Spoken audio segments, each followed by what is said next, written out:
60% e pronës në Kosovë është e palegalizume dhe janë probleme gjithë shoqërore. Nëse na nisim tash se cilin problem pronësor me e interpretuar në aspektin e etnik, kanë me namet pa i trajtu. Ligji vlen për gjithë, e drejta me shfrytzu pronën te pronari është absolute dhe ndërhyrje duhet me qenë të menduar mirë. Në këtë situatë, pronarët e garazhave duhet me paraqit kontratën.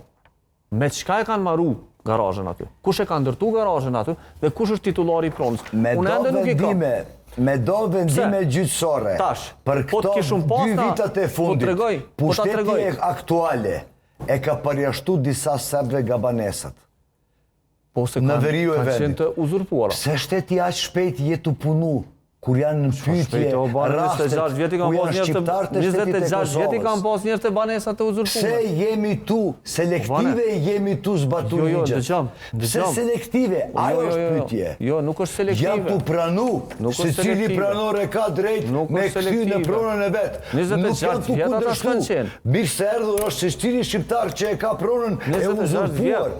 Pyetja ime është pse veç shteti, gjykata dhe policia jetu zbatu ligjin selektive. Jo, nuk është e vërtetë kjo. Nuk është e vërtetë.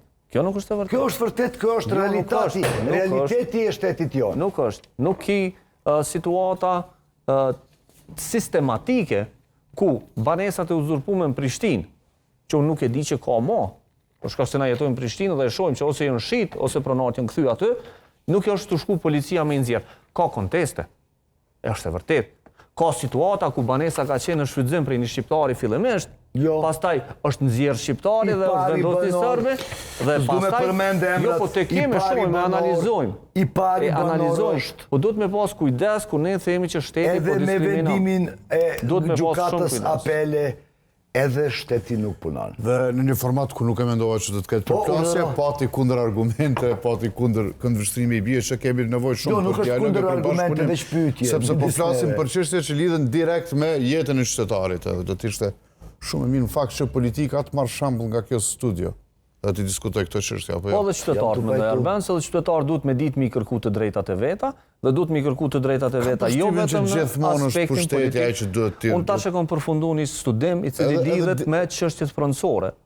Dhe në atë studim kemi konstatu që shumica e qytetarëve shkojnë te adresat e gabume me i zgjidh problemet të cilat ata i kanë. Mirë, po edhe manipulimi i qytetarëve. Kemi parasysh përdorimi i një grupi të marginalizuar qytetarëve. Do të qytetarë e Kosovës me kuptu. Nuk ka ministër në Kosovë, i cili ka pushtet pronën të cilën e kiti me ta transferu në emrin tonë. Janë vetëm 2 mekanizma cilat nuk bëjnë këto. Noteri me kontratë dhe gjykata. Dhe këtë punë. Pra na kemi pas situata në studim në veriun e Mitrovicës ku qytetarët kanë shku të ministri unë anku, dhe që 26 vjetë ankohen të ministrat dhe nuk e kanë një padin gjykatë.